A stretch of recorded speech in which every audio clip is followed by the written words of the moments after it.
ఆధ్యాత్మిక నగరమైన తిరుపతిలో శాంతి భద్రతలు కాపాడటం ప్రథమ కర్తవ్యమని జిల్లా ఎస్పీ సుబ్బారాయుడు అన్నారు. మంగళవారం ప్రెస్ క్లబ్లో Andhra Pradesh photo journalist association Tirupati జిల్లా శాఖ ఆధ్వర్యంలో 2 రోజుల పాటు జరిగిన ప్రపంచ ఫోటోగ్రఫీ వేడుకలు ముగింపు కార్యక్రమానికి ముఖ్య అతిథిగా విచ్చేసి జిల్లా ఎస్పీ సుబ్బారాయుడు ముందుగా ఫోటో ఎగ్జిబిషన్ను ఆసక్తిగా తిలకించి పలువురు ఫోటో జర్నలిస్టులను అభినందించారు.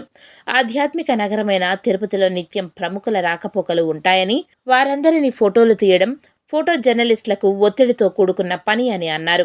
అలాగే నగరంలో ఎలాంటి అసాంఘిక కార్యకలాపాలు జరిగినా తమ దృష్టికి తీసుకురావాలని జర్నలిస్టులను కోరారు.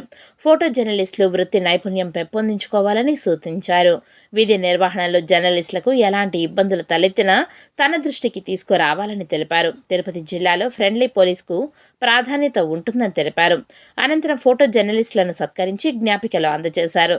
ఈ కార్యక్రమంలో అసోసియేషన్ రాష్ట్ర ఉపాధ్యక్షులు గిరిబాబు, జిల్లా అధ్యక్షుడు రాధాకృష్ణ, కార్యదర్శి ఆర్ లావణ్య కుమార్, కోశాధికారి శివయ్య, ఎలక్ట్రానిక్ మీడియా అండ్ మాజీ జిల్లా అధ్యక్షుడు Muralikrishna, photo journalist CHKV Purnachandrakumar, Gopalakrishna, Bhaskar, Prasad, Mohan, Krishna, Srinivasu, Radhakrishna, Peter, Kumar, Praveen, Reddeppa, Sai Kumar తదితరులు పాల్గొన్నారు. మన రాష్ట్ర పరిస్థితిని ఊహించుకోవచ్చు, లేదా ఒక వ్యక్తి యొక్క ఆకలిని ఊహించుకోవచ్చు. మనకి మీరు ఆ కళ చూపించిన దాంట్లో అది ఆ కన్సర్న్ అధికారికి బాధ్యత గుర్తు చేయొచ్చు. సో ఏదైనా ఒక ఫోటో అనేది చాలా వాటికి సమాధానం దొరుకుతుంది, చాలా ప్రశ్నలకు సమాధానం దొరుకుతుంది, చాలా అనాలిసిస్కి ఒక ప్రతిరూపం అవుతుంది. సో నన్ను ఆహ్వానించినందుకు నేను ఖచ్చితంగా రావడానికి కారణం కూడా మీలో ఉన్న సృజనాత్మకతను ఇంకా బయటికి తేలి. డెఫినెట్గా తిరుపతి అనేది it is a great opportunity మీకు కూడా, ఎందుకంటే ఇంతమంది విఐపీలు ఎక్కడికి రారు. ఖచ్చితంగా ప్రతి విఐపీ ఇక్కడికి వస్తాడు. సో కాబట్టి that is a great opportunity మీ అందరికీ, ప్రతి ఒక్కరిని ఫోటో తీసే అవకాశం రావడం. అండ్ తిరుపతి నగరం చాలా ప్రాధాన్యత సంతరించుకున్న నగరం. ఇక్కడ ఏ చిన్న సంఘటన జరిగినా అది ప్రపంచవ్యాప్తంగా చాలామందికి అది ఇంపార్టెంట్ ఇష్యూ అవుతుంది. సో కాబట్టి మీరు కానీ మేము కానీ అందరూ కూడా బాధ్యతగానే నిర్వర్తించాలి, బాధ్యతగానే మనం సమాజం కోసం పనిచేయాలి, పాటుపడాలి. డెఫినెట్గా రాబోయే రోజుల్లో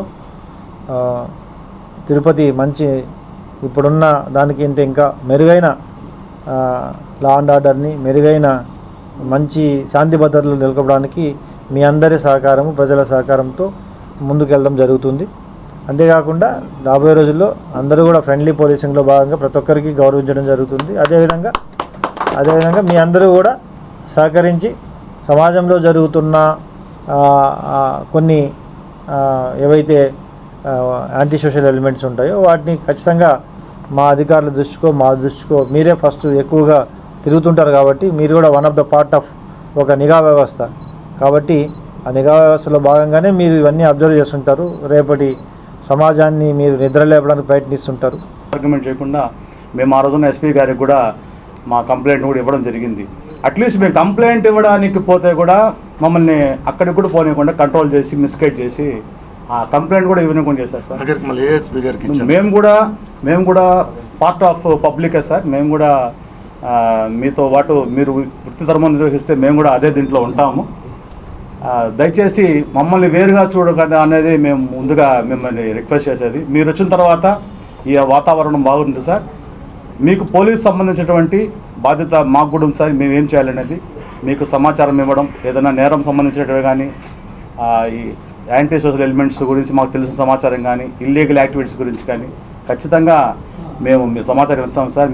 మేము ఆహ్వానం వచ్చినప్పుడు మీరు మమ్మల్ని అడిగింది అదే, తిరుపతిలో ఏం జరుగుతుందో మాకు చెప్పండి అన్నారు. ఇంతకుముందు మమ్మల్ని అడిగిన అధికారి ఎవరు లేరు సార్. ఇదైతే నిజంగా మళ్ళీ చెప్తున్నాం, ఇంకోసారి మమ్మల్ని అడిగిన వాళ్ళు ఎవరు లేరు. కాకపోతే మాకు తెలిసిన సమాచారాన్ని ఖచ్చితంగా మీతో పంచుకోవడం అది మా బాధ్యత. అలాగే మీడియాకు సంబంధించినటువంటి కొన్ని చిన్న ప్రివిలేజెస్ ఉంటాయి సార్, మాకు కూడా కొన్ని ప్రయారిటీస్ ఉంటాయి. వాటిని కూడా మీరు కొంత ఫాలో కమ్మని మన సిబ్బందికి ఆదేశాలు ఇస్తే ఫ్రెండ్లీ పోలీసింగ్గా మీతో బాగా కలిసి పనిచేయడానికి, మీకు ఏదైనా పనిచేయడానికి మీకు కలిసి పనిచేయడానికి కూడా మా వంతు సహకారం మీకు అందిస్తామని